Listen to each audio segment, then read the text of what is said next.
Avril is currently a senior research scholar at Columbia University, where she is working to harness academic breakthroughs to address societal challenges.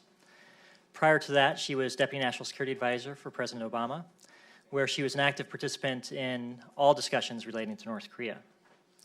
She's also served as Deputy Director at the Central Intelligence Agency, legal advisor to the National Security Council, and performed roles in the Department of State, the U.S. Senate Committee on Foreign Relations, the Hague Conference on Private International Law, and as a law clerk in the Sixth Circuit. Avril will deliver a keynote address, after which she has kindly agreed to take questions. Thanks.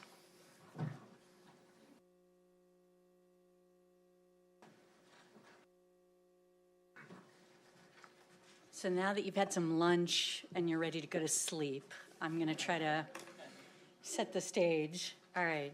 First of all, I really want to thank Brookings, and not just for organizing and hosting the discussion today, but for all the remarkable work, frankly, that they've been doing on this issue and so many others to ensure that the policy community remains thoughtful, informed, agile, and approaching the toughest national security and foreign policy challenges that we face today in an ever-increasingly complex world. And the discussion, I'd say, this morning, pulled together by Bruce and Ryan and Jung, with some of the most thoughtful people that I know on this subject, was particularly fascinating and worthwhile, which is frankly saying something when it comes to North Korea, given that as many people in this room know, we've been talking about this for a long time, and it's not a small challenge to say something that's new or different or even just interesting, given the amount of ink and digital space that's been spilt over the years in an effort to identify a sort of successful path forward. So with that introduction, I should warn you that I, too, have nothing new to say on this subject, but I favor a particular combination of really old ideas, which I hope to convince you is the right approach. In short, I think 3 lines of effort need to be engaged in at the same time. First, I think we should continue to increase diplomatic and economic pressure on the DPRK to bring Kim Jong-un to the table and secure a freeze as the first step in a phased approach that might ultimately lead to denuclearization. Secondly, I think we should continually coordinate our efforts with our allies and engage in contingency planning with China, the Republic of Korea, and Japan in the event of a collapse of the regime.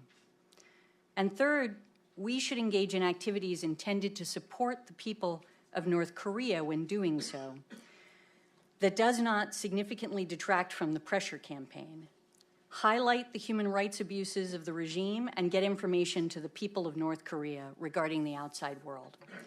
So this isn't really a change from where we were at the end of the Obama administration, but I would argue that there is a greater chance for this combination to succeed now than ever before, because of key shifts in the landscape over the last several years. But first, I'm going to start by explaining why I think this is the right approach. As I see it, administrations on a bipartisan basis have tended to agree on many, if not all, of the key policy objectives that we're after. 1, freezing North Korea's nuclear weapons program with the ultimate goal of rolling back the program to achieve a denuclearized Korean peninsula. 2, preventing the additional proliferation of nuclear weapons information and material from North Korea to other actors. 3, reassuring our allies such that, among other things, they don't pursue nuclear weapons themselves.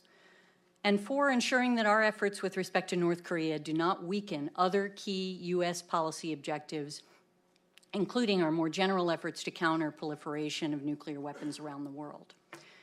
So thus far, in an effort to achieve these objectives, both Democratic and Republican administrations have implemented an approach in which we've aggressively pursued economic and diplomatic pressure on the DPRK with the stated goal of bringing them to the negotiating table, all the while recognizing that we cannot create enough pressure to do this through unilateral sanctions, and that the key player is China, given that approximately 90% of North Korea's international trade is with China. So consequently, the principal mechanism for pursuing effective sanctions has really been through the United Nations. And in Since 2006, at the instigation of the United States, the Security Council has adopted 8 resolutions over the years that impose increasingly onerous sanctions on North Korea, including severe limits on weapons trade, banking, other financial transactions, some of which we've talked about today. And I'd argue that we need to continue to pursue such pressure, both by enacting new sanctions and by doing everything we can to encourage full enforcement of existing sanctions. And I support the Trump administration's efforts in this regard. Nevertheless, such pressure has to be combined with other policy initiatives if it's to have plausible success. But before I get to those other policy initiatives, I want to take just a moment to talk about the reasons for supporting diplomatic and economic pressure versus, for example, military action, which has been discussed.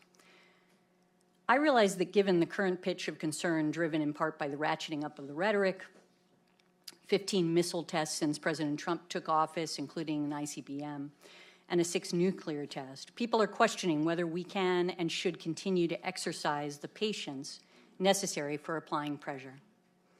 Some suggest that rather than continue what they perceive to be a failing policy, we should take some limited preemptive strike against the regime to demonstrate that we are in fact willing to take military action, perhaps against known nuclear facilities. I won't get into the question of whether I think such a strike could effectively destroy the DPRK ballistic missile threat capacity or its nuclear weapon facilities or weapons. But instead, I would just point to Chairman Dunford's statement this summer, with which I agree, that while a military option is not unimaginable, it would surely be horrific and would lead to, quote, a loss of life unlike any we have experienced in our lifetimes. Furthermore, it would be hard to imagine how such a strike would achieve the policy objectives I identified.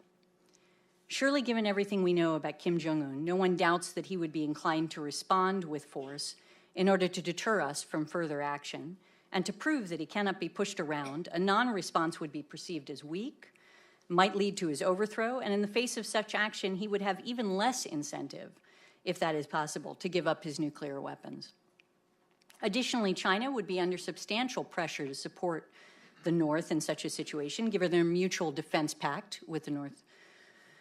And what message, for example, would it send to China's partners and prospective allies if China did not respond to an attack on their ally that was not in response to an armed attack, even if Pyongyang had engaged in threatening language and rhetoric? In other words, we should be clear, as the chairman was, that there are no costless military options here that would address the threat we are facing. And while military action may seem appealing because the alternative seems less than satisfying as we watch the DPRK continue to pursue an increasingly improved nuclear weapon capability while we apply pressure, we should be careful not to get caught up in the need to look and feel strong and instead act with strength. As Sun Tzu said, the supreme art of war is to subdue the enemy without fighting. To be clear, I'm not suggesting that military action should be off the table. No U.S. president has ever taken it off the table, and I wouldn't recommend that we do so now. But I do not believe we have come nearly close enough to exhausting other options, and in fact, a number of trends may assist our efforts in applying pressure such that we will see better results over the next several years than we have seen in the past. And moreover, although the North Koreans have reached yet another milestone in their development of deliverable nuclear weapons with the launch of an intercontinental ballistic missile, little else has materially changed.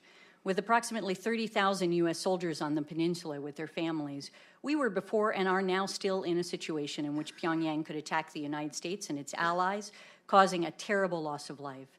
And in my view, Kim Jong-un has little incentive to do so, though it is possible that he can be goaded into doing so. Another common criticism to this approach comes from those who argue that pressure makes no sense because no amount of pressure will convince Kim Jong-un to give up his nuclear weapons, which he recognizes as being key to his remaining in power.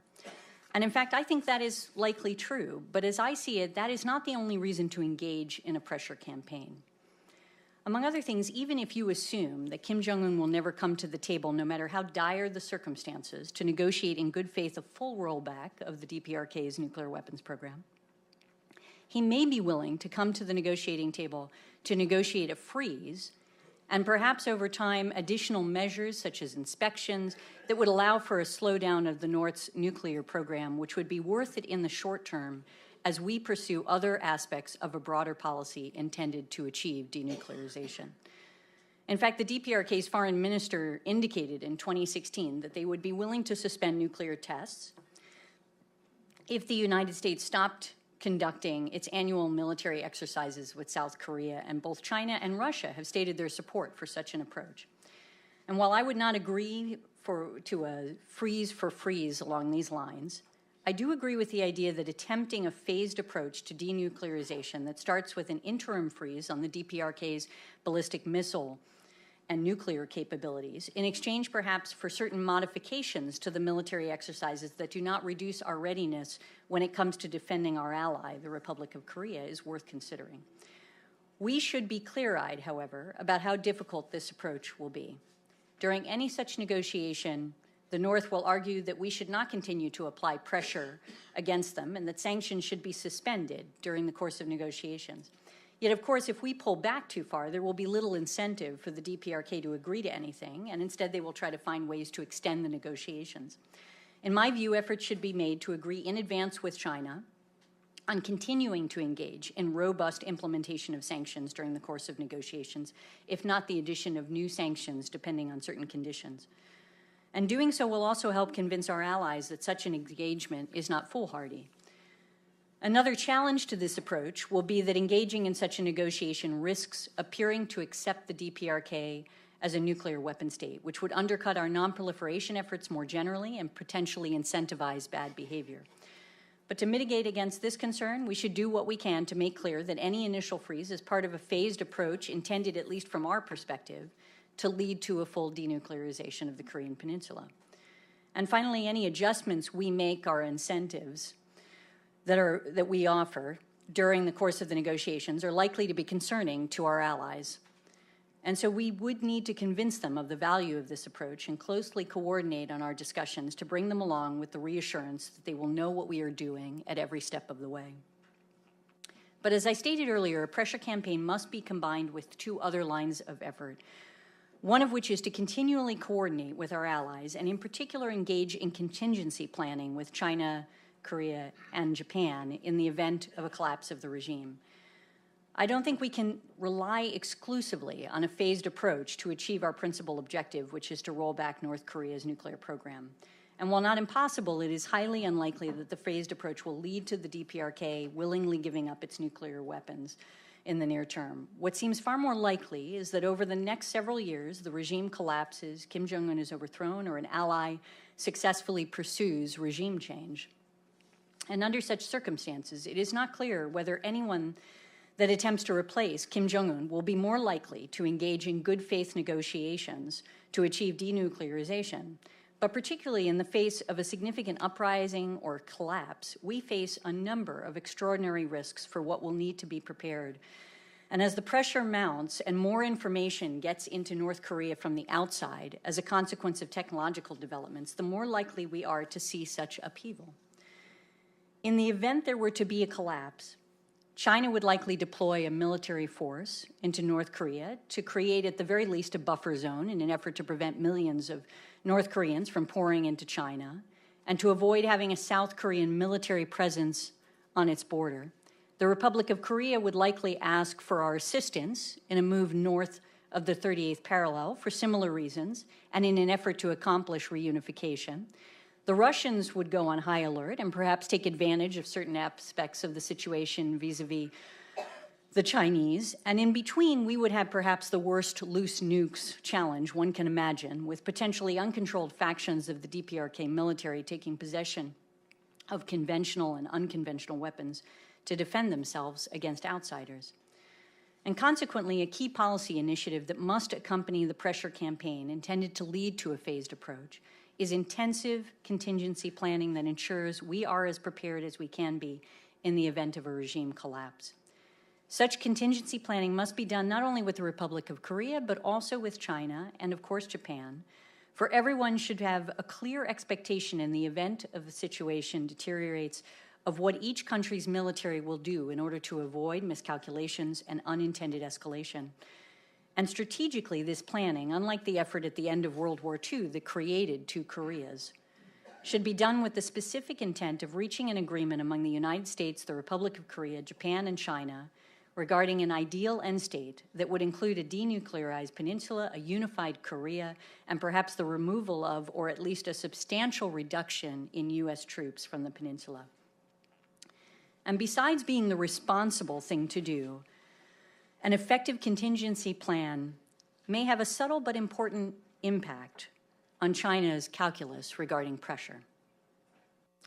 Finally, I come to the third line of effort that I believe should be advanced in parallel to the pressure campaign and contingency planning. This line of effort has 3 subparts and is focused on the North Korean people. First, it would involve engaging in activities intended to help the people of North Korea when doing so does not significantly detract from the pressure campaign. So, such as providing certain assistance in the event of a natural disaster. Second, it would involve highlighting the human rights abuses of the regime. And third, it would involve getting information to the people of North Korea regarding the outside world. All 3 are intended to counter, to some extent, the near-constant anti-U.S. propaganda that is fed to the North Korean population, which will remain a serious problem for our national security and foreign policy even after Kim Jong-un is gone, if we have done nothing to counter the perception. And as we've seen in other foreign policy scenarios, we cannot overestimate the importance of how the population regards the United States if we are to hope to influence events and avoid long-term threats that can develop into unexpected threats in the future. Secondly, the first 2 activities are mutually reinforcing of the pressure campaign and would help us to maintain a multilateral coalition focused on pressure against the regime, as one of the key concerns expressed by certain partners when we ask them to assist us in applying increased pressure on the regime is that the additional sanctions under discussion may hurt the people of North Korea because the elites in the regime will only transfer the loss of revenue rather than suffer themselves. And of course, as I noted at the beginning, these ideas are not new and in fact generally represent an extension of the Obama administration's policy, which appears to have been largely adopted by the Trump administration with some adjustments. In fact, this may be the policy that the Trump administration is pursuing.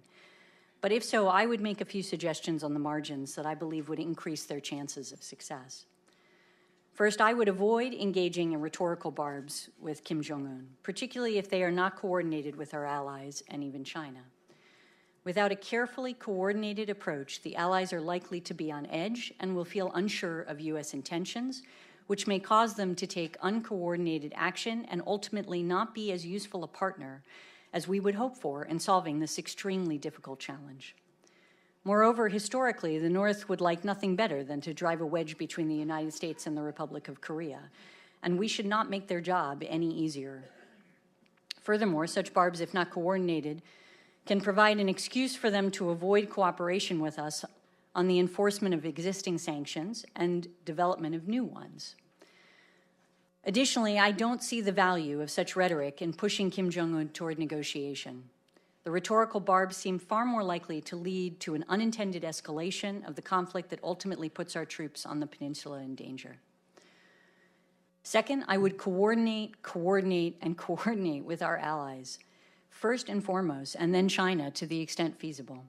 At the end of the day, we cannot resolve the North Korea challenge without the help of the allies in China. And furthermore, if we're to move forward on the policy initiative outlined above, there are going to be points at which our allies will feel exposed and concerned, and given the threat that they're facing, it's hard to blame them. President Moon has indicated greater willingness than many of his predecessors to engage, and thus is more likely to support the approach I've outlined, but he will be even more supportive if he can trust us to consistently coordinate and tell them what we are doing at every step. With such coordination and trust, the Republic of Korea and Japan are less likely to move towards self-help solutions, such as their own nuclear weapons programs, and more likely to give us room to do things unilaterally that they might otherwise be uncomfortable with, and that might help us to achieve our policy objectives, such as modify our annual military exercises in the context of a freeze. Third, I wouldn't walk away from the Iran deal, as it will send the message that we cannot be trusted to live up to our commitments and will almost certainly make it harder to enter into negotiations with the DPRK over their nuclear program. Now, I'm obviously biased here. I believe the Iran deal was good policy and that it is in the best interest of the United States to support the deal, but I don't intend to turn this into a discussion of the deal. I would just say that if we refuse to hold up our end of the bargain, particularly a commitment made to an adversary regarding their nuclear program, despite the fact that they are complying, I cannot imagine that it would not have an impact on the DPRK's calculus as they consider whether to enter into negotiations with the United States regarding their own program. And at the very least, it would give them greater leverage in the discussions to say that they can't rely on us to follow through on our commitments, and consequently, presumably, they will demand that we front-load our commitments before they're willing to do anything. And certainly Russia and China, who are part of the deal with Iran, will support the North in such comments, given that we will have breached our commitment not only to Iran, but to the P5 countries, which of course includes Russia and China. So finally, I just want to explain something I said at the beginning about why I think this approach is particularly likely to achieve success in the next few years for those who question why pressure, which has yet to bear results, will do so now. I think it's more likely not only because with each successive UN Security Council resolution on sanctions and every other step made since 2006 to increase the pressure on the DPRK, we've slowly ratcheted up the intensity of economic pressure on the DPRK significantly, but also because there are a number of shifts in the landscape, including ones that will help to accelerate and intensify the pressure we bring to bear. First, Kim Jong-un has leaned into fear and intimidation tactics to maintain his authority in ways that far exceed those of his father or grandfather. This is likely the case because he didn't have the years that either of them had to build a network of loyal supporters through the government, and consequently his approach to solidify power was to exercise extraordinary brutality against any perceived threats and thereby deter future threats. This approach, while effective in the short term, carries with it a cost, and one that he is consistently trying to mitigate, and one that consequently may drive him toward a phased approach that carries with it the promise of small economic or legitimacy gains without costing him the program as a whole. Additionally, it is worth noting that his approach to power may ultimately make him more vulnerable to an overthrow, and consequently is yet another reason to lean into contingency planning. Second, China has been willing to partner with us more and more in applying pressure to the regime. And while I would attribute this to, in part, a recognition of the fact that the DPRK's pursuit of nuclear weapons continues to have significant downsides, such as a destabilizing impact on the peninsula, and driving us to increase our security presence in the region in ways that make them uncomfortable, such as the case with our decision to deploy THAAD missile to the peninsula. I also believe that some of it comes from a very personal irritation among the Chinese elite with the way in which Kim Jong-un has disrespected President Xi and China during the course of his reign. And this disrespect has furthermore highlighted the fact that they are not fully in control of his actions, which may at some point turn against them.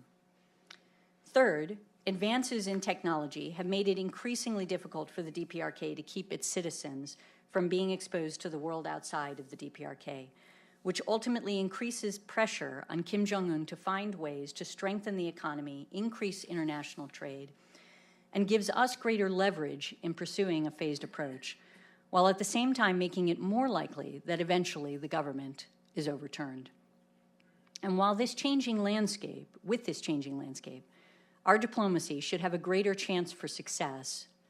And although I share the impatience felt by so many to find a solution to the threat we face from a nuclear-armed North Korea, I also have seen how over time U.S. diplomacy can have an utterly transformative impact on our foreign policy, addressing national security challenges without the loss of life that generally accompanies military action, and which also tends to result in unpredictable and frequently negative long-term consequences.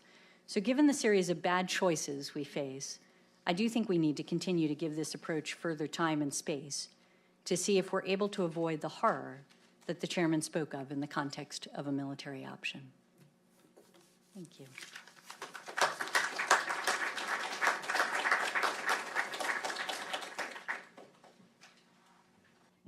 Thank you, Avril, for a tremendous presentation. Now I'd like to turn the floor to you for any questions. It was very interesting. coherent, your strategy? And how would the cyber realm play into your strategy? Thank you.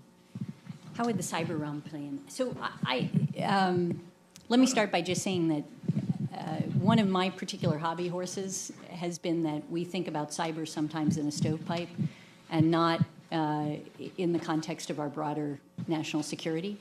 And I think it's critical to think of cyber just like every other battlefield that we have, essentially, and space within which we have to operate. So within cyber, I think one of the aspects of, obviously, part of what the North Koreans have done in the context of the Sony attack or other things like that is to create irritants and to engage in damaging effects in many respects. And we have to push back against those and create a sort of multilateral coalition to respond to them. So there's those kinds of cyber pieces. But then, of course, more generally, it's just we have to have, as Jake indicated was true in the context of the Iran deal, a really whole-of-government approach in pursuing our policy. And cyber would certainly be a part of any whole-of-government approach that we would be engaging in to pursue our policy. Excellent. Thank you. Yes, let's take several questions. Thank you. Steve Winters, independent consultant. Just a very brief question. You've emphasized the need to coordinate with Japan and South Korea, also perhaps China, for the eventuality of a collapse in the North. But does that suggest that after all these years, we don't have a coordination yet, that we're not prepared for a collapse in the North? And if not, why not? Okay. Any others?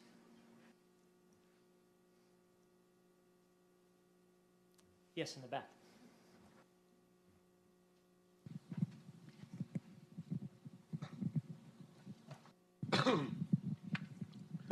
John Burton with the Korea Times.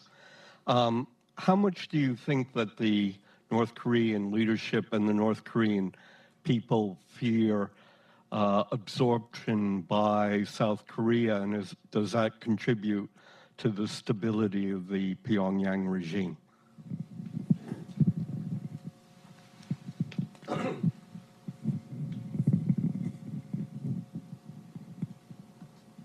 Avril? Okay, so do we have a contingency plan? Right, exactly.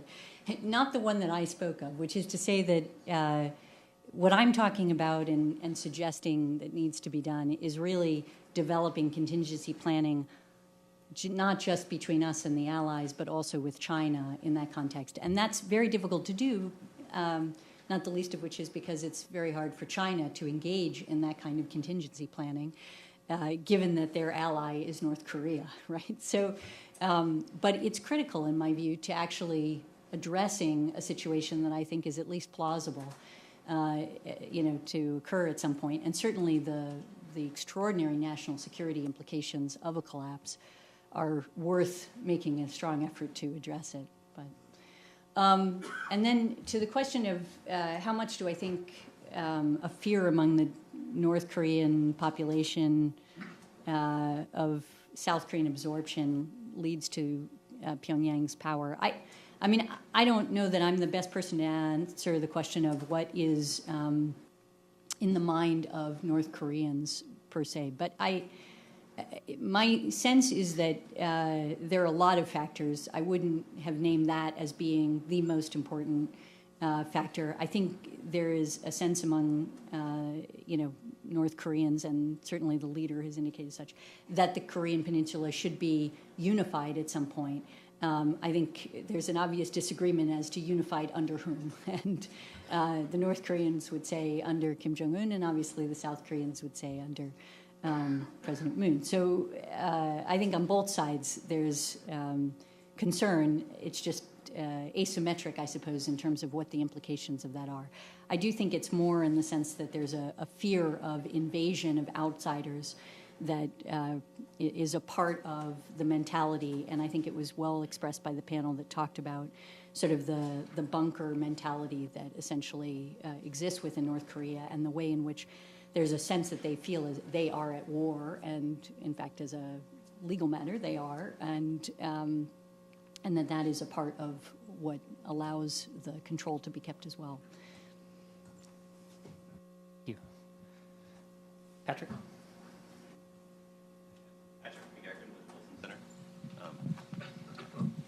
Thank you.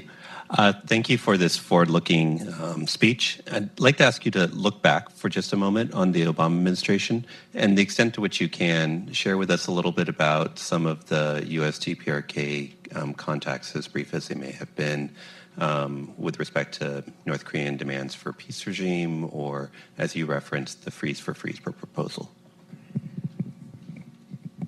Yeah, very hard to really provide any kind of detailed sort of description of that, I'd say. What I would say is that I think, from my personal perspective, we were not yet at the point where the pressure that was created, even though it continued to get ramped up through successive UN Security Council resolutions and so on, and I think has been successfully ramped up, obviously, further in the Trump administration.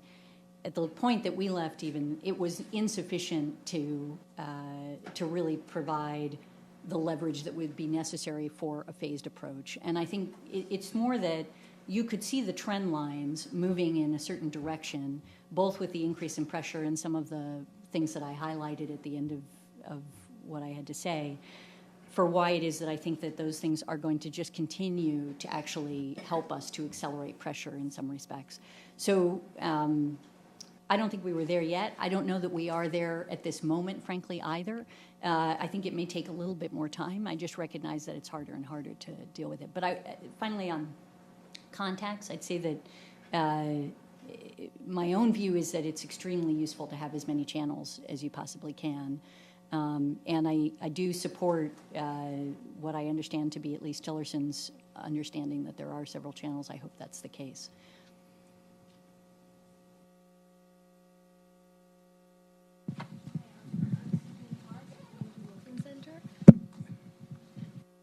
Thank you for your recommendations.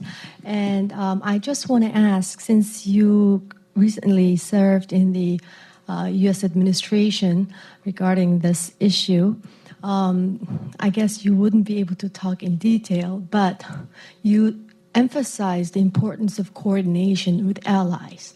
And one of them would be South Korea, obviously. But given the current circumstances, what do you think the Korean government would need to do to ensure greater coordination with the U.S. Trump administration?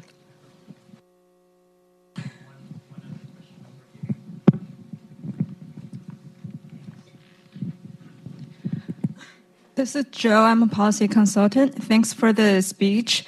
I'm very interested that you mentioned nowadays probably it's easier for the people in North Korea to access the information from outside, as well as the possibility to even have the Kim Jong authoritarian overthrown in the future.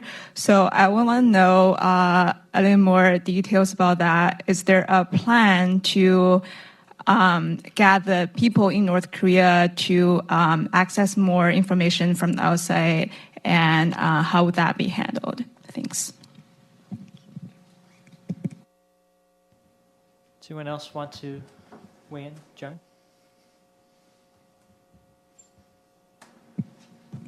Thank you so much, Avril. Is there a particular sequence to your 3 points or 3 ways forward? Steve?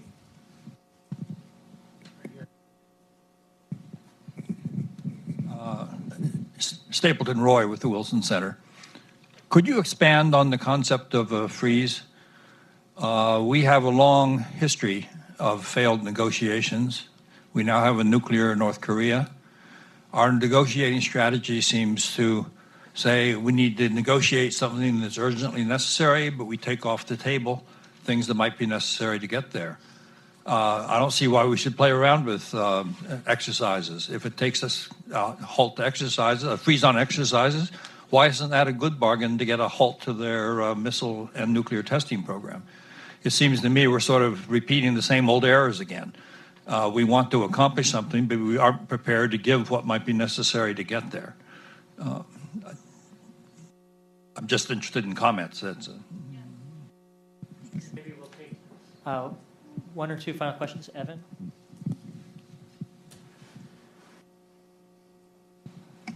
Thank you very much. Avril, I'm a version of a question that was asked earlier of a previous panel. I am curious, given that we may be about to see the Iran deal decertified, what impact do you think that might have on the North Korea issue? Thank you.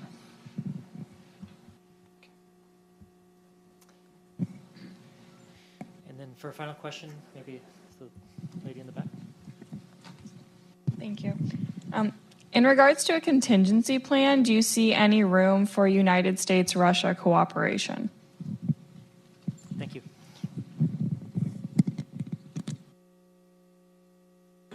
I'm going to get tested on this, I know. Okay, you have to help me if I miss something. Okay. One question was asked about greater cooperation with South Korea, and what advice would I give, I guess, to the South Koreans on this point? I think, in my experience at least, the Republic of Korea is terrific at, frankly, their outreach to the U.S. government, and I had a very close relationship with my counterpart. I know really everybody around me had close relationships with their counterparts.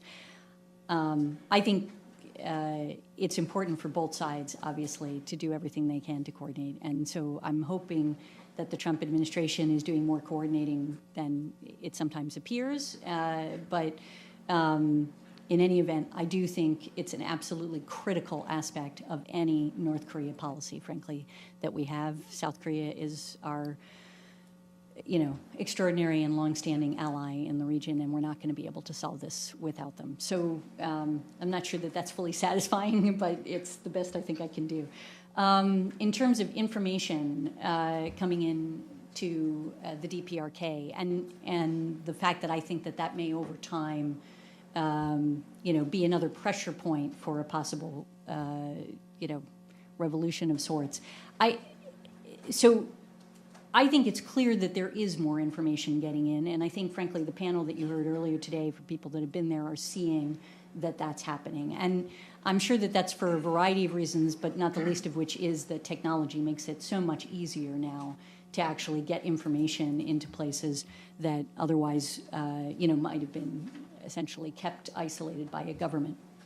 I do think that creates a couple of different pressures, one of which is, I think, the one that was outlined that I also mentioned in my speech, I think, which is essentially that as people see how other people are living, right, in other countries, there is a desire, there's sort of a recognition of the current situation is really bad, and just how bad, in a sense, and a desire to get more materials and other things from outside. And that puts pressure, I think, on Kim Jong-un to deliver, in some respects, to the elites, but also more generally. And I think that gives us a potential opening for the phased approach point that I was trying to make earlier. I do think also, just in the kind of conversation that was had earlier also about how things worked with the Soviet Union and watching that develop, I think the information coming in from the outside was a part of what led to the internal pressures that essentially caused its combustion. So I think those are what I'm thinking of when I'm talking about those issues. Then in terms of, Jung, your question about the sequence, I see all of these as 3 lines of effort that you're doing at the same time. So I think, I put the first line of effort as pressure leading to a phased approach, and I think we still have some space to go before we really can get to probably the conditions under which, but I'm not in a position, obviously, right now to tell. And that's for, the administration to kind of work through. At the same time, I think we need to be engaging with our allies on everything, but then also, I think, on contingency planning. And I believe that as we've seen the shift in China occur just a little bit, and, I think the question of how much is a good one and whether or not there's a point at which it won't shift any further.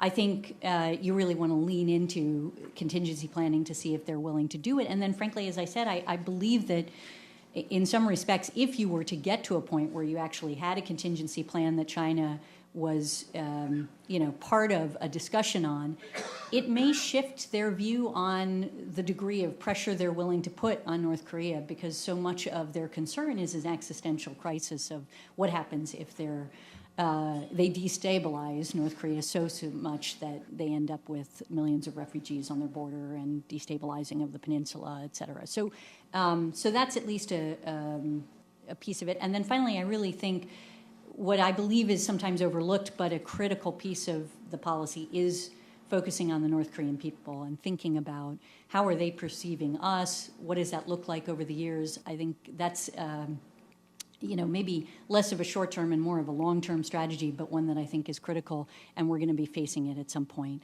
So in any event, those three. Okay, then why not stop the exercises? Yes, okay, so this is a very good question. What? Stop the exercise. No, but why not trade it for a negotiation? Right. Why not say that again? Why not take them off? Yeah. We want to negotiate a halt, but no exercises. That can't be part of it. Right. That's entirely fair. I am not suggesting that we shouldn't be willing to have a conversation about the exercises. My concern about a freeze for a freeze in the way that it's been termed, and the offer essentially that I indicated is on the table, is that I think it's insufficient, right? So I think one is, North Korea is engaging in illegal activity in testing nuclear weapons, doing ballistic missile tests that are against UN Security Council resolutions. What we're doing in our exercises is making sure that we're ready to protect our ally, i.e. the Republic of Korea, in the event of an attack, right? So I don't see these two as equivalent in that sense. What I do think is that it is possible to consider modifications, maybe even substantial modifications to the exercises that alleviate some of the frustration and concerns that the North Koreans raise in that context, while at the same time preserving our capability to be ready to protect our ally. And I think that's a perfect example of a place where you really need to coordinate with the Republic of Korea, because part of what you're doing is not just dealing with the freeze piece, but also making sure that the Republic of Korea feels sufficiently reassured in the situation that they're also not engaging in escalatory behavior that creates a problem in that situation as well. So that would be my thought on that. Evan, you asked about the Iran deal. I mentioned it in my talk. I absolutely think that, even aside from, an argument over the merits of the deal, which I obviously support, but putting that aside, as was earlier indicated, I just think we are shooting ourselves in the foot if we pull out of a deal where we have, we negotiated over a nuclear program with an adversary, they are complying with it, and we've decided to walk away from it. It's the wrong message to be sending to the North Koreans, as you're saying you're exercising pressure to drive them to the table to have a negotiation over the nuclear deal. So that would be an issue. Russia, is that right? What was the question? Cooperating with Russia. Thank you. Yes. Oh, in the contingency plan. Could I imagine them in the contingency plan cooperate? Yeah, I could imagine the discussion, and I debated myself whether or not to include them in the group of countries that I think it's important to negotiate a contingency plan with. But I honestly think it's more important to be focused on the Republic of Korea, Japan, and China. It's not that it's irrelevant, but I think those are the key countries that you really need to work through contingency planning. And I think to bring Russia into that in early stages, and I think, frankly, this is the kind of thing that would have to be done behind closed doors, not something you're doing publicly. But I think to bring them into that discussion early on is probably a mistake. It's a disruptor. It's not necessarily useful. I do agree with, I think, the point that was made earlier by Jonathan, that I do see Russia as being the wild card in many respects to how things develop, and that will be very interesting. It's hard to predict for a number of reasons, but it's something to watch, obviously, in this landscape. Is that it? Tremendous. You answered every question. Thank you. Please join me in welcoming and thanking Avril for a tremendous presentation.